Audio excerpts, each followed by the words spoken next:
Assalamualaikum warahmatullahi wabarakatuh.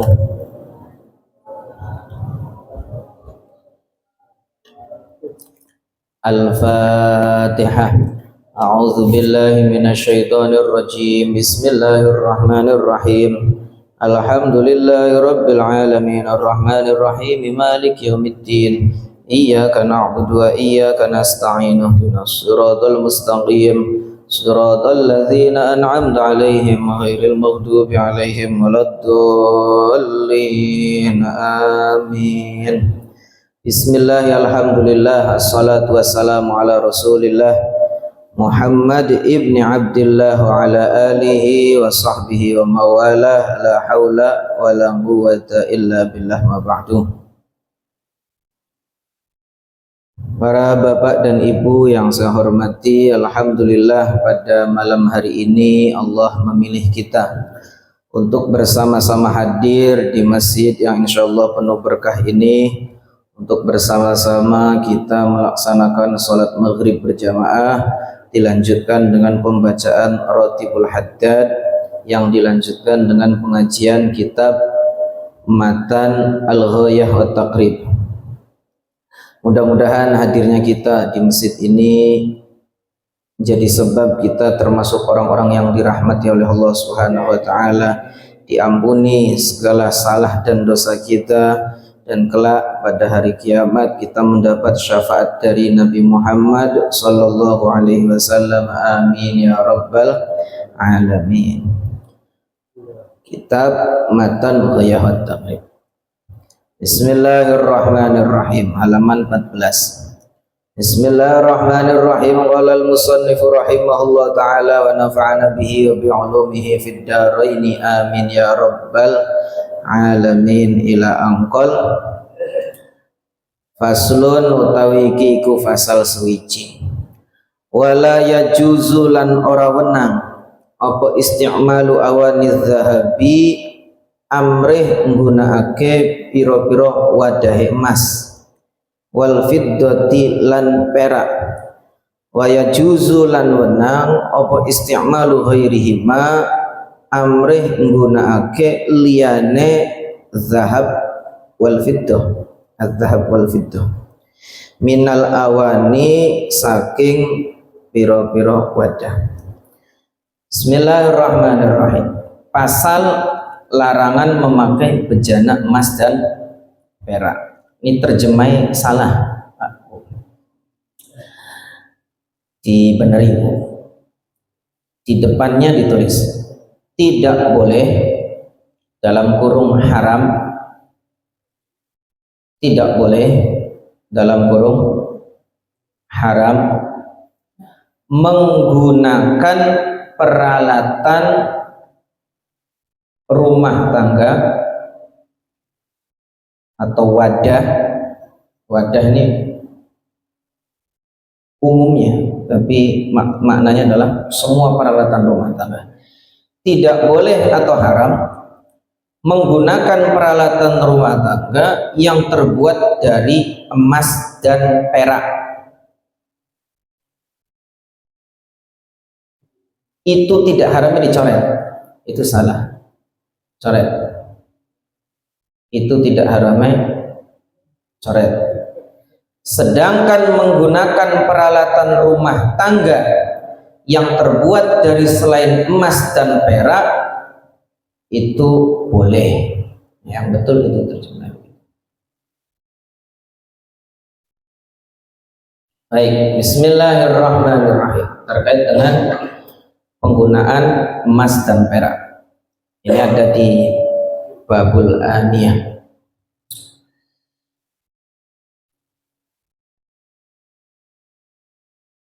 Maknanya begini, Pak.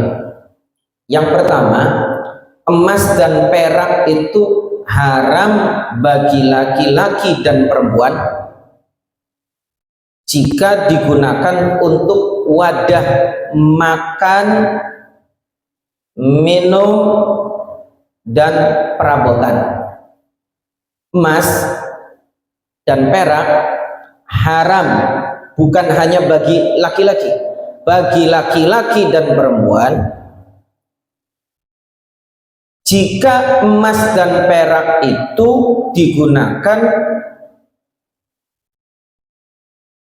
sebagai wadah makan, minum, dan perabotan. Misalkan piringnya sing emas, haram, baik yang menggunakan itu laki-laki maupun perempuan, itu haram. Atau apa, misalnya gelas emas, itu juga hukumnya haram. Teko emas itu juga hukumnya haram. Ya.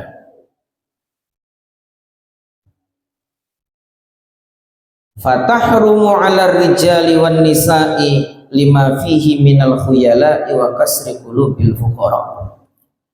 Haram menggunakan emas dan perak bagi laki-laki dan perempuan, yang digunakan emasnya itu sebagai wadah makan, minum, serta perabotan.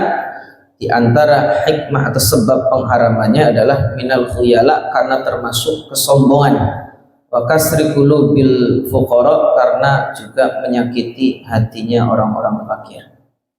Ini hukumnya haram dan Nabi melarang. Ini ulama sepakat, nggak boleh.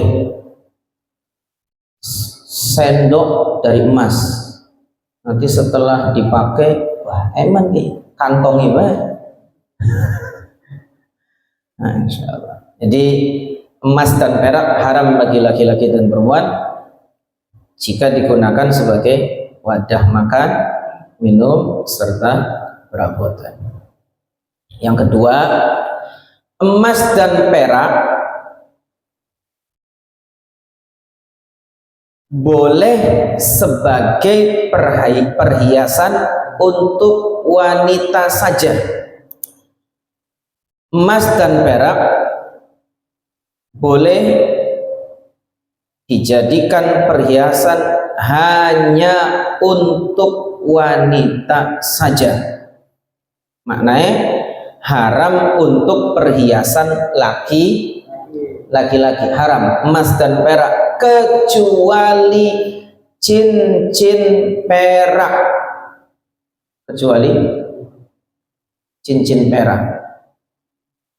bagi laki-laki. Bab cincin saya jelaskan sekalian. Jadi bagi laki-laki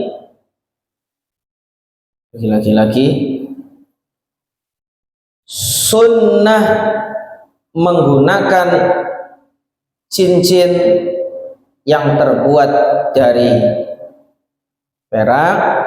Silakan batu apa baik, akik kayak apa mana merah delima, musafir. Nah, boleh beli ngerti jenis-jenisnya. Masya Allah. Itu sunnah pakai perak bagi laki-laki. Dan sunnah di jari kelingking. Apa kelingking bahasa Noe? Jentik.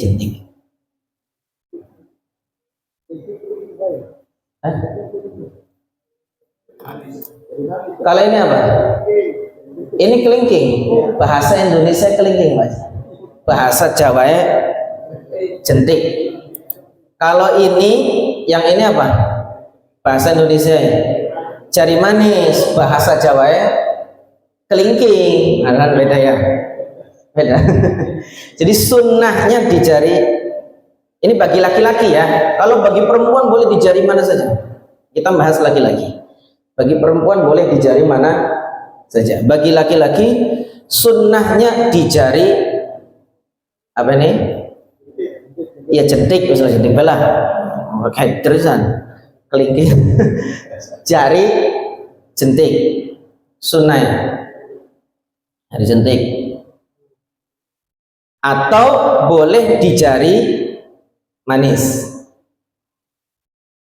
Sebagian ulama mengatakan jari manis makruh, sunnahnya di jari kelingking atau jentik.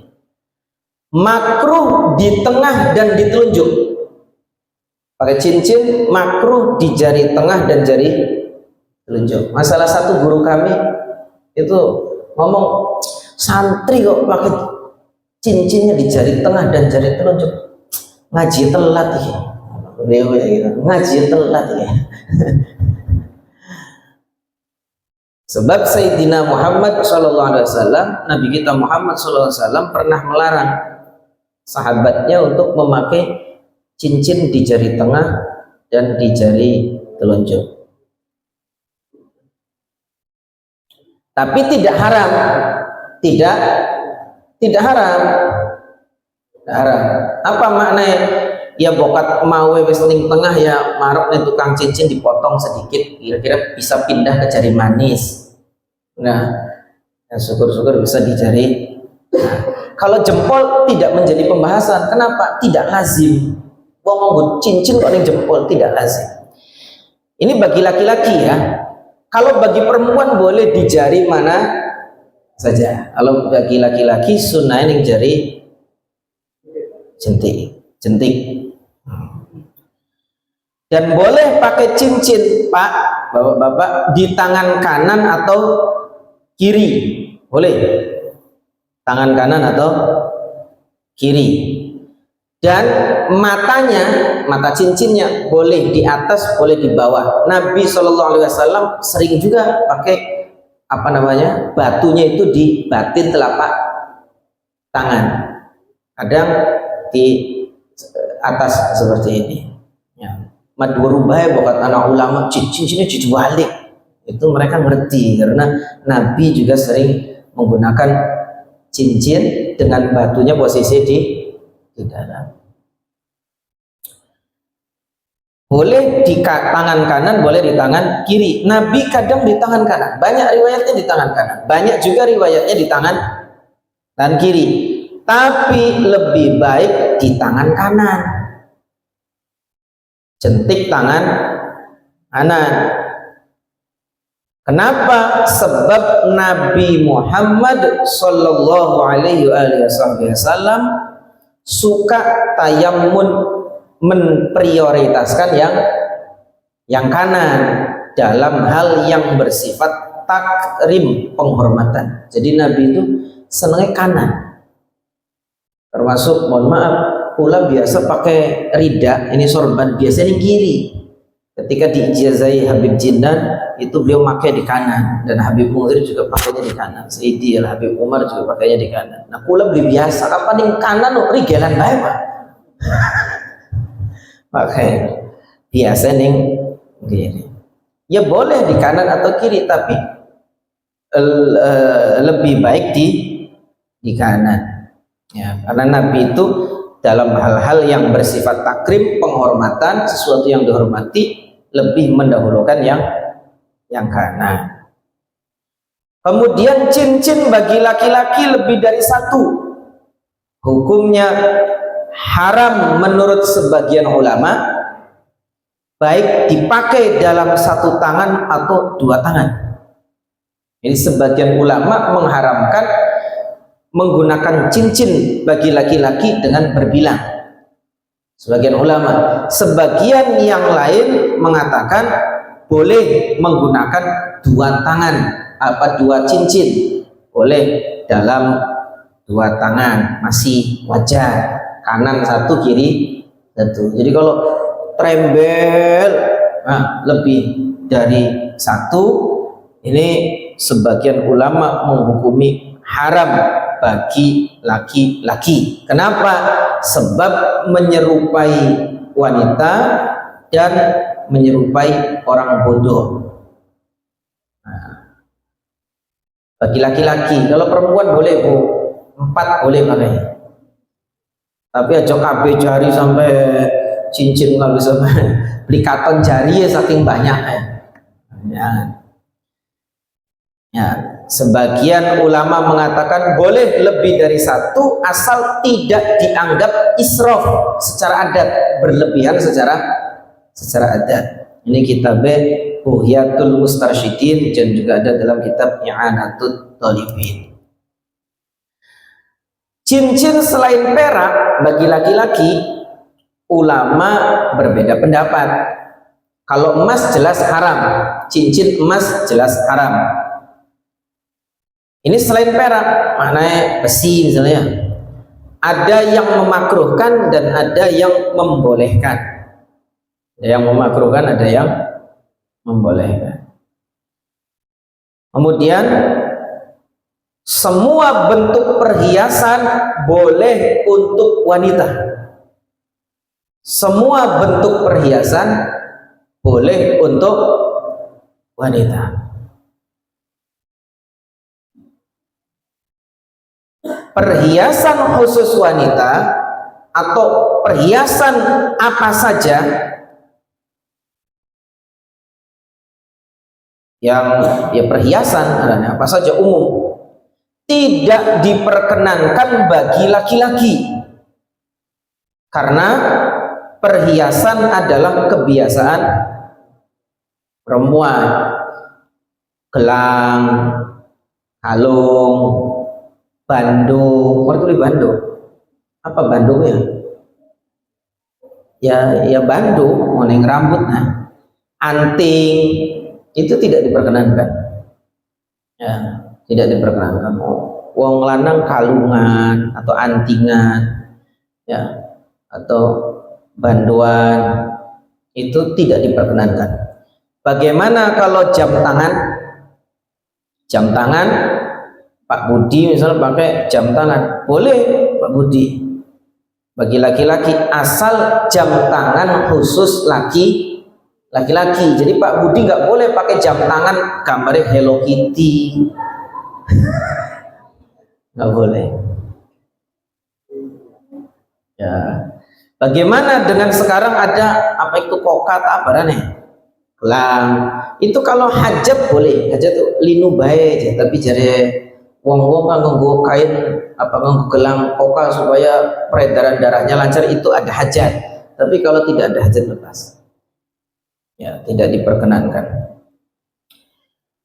Nah, terkait dengan wadah yang terbuat dari emas, ini haram, termasuk mohon maaf pulpen emas, ini haram bagi laki-laki maupun perempuan.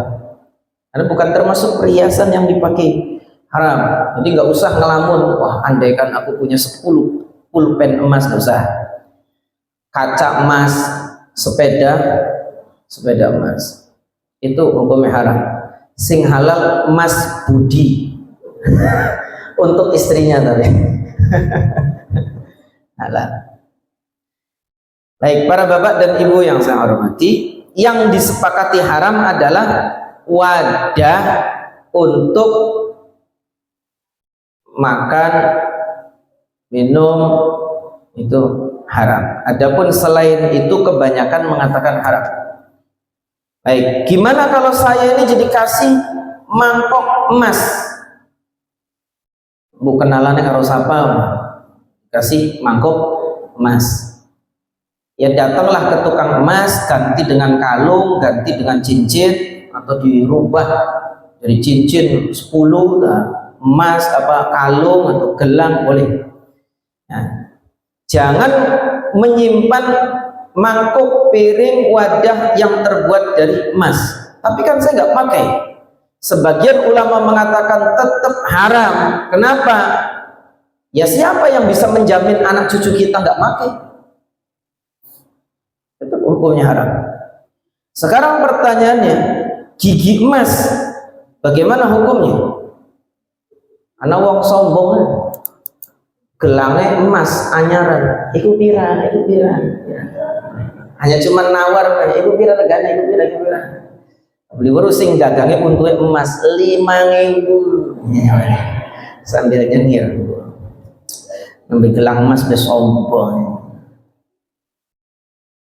Gigi emas hukumnya boleh, kata ulama.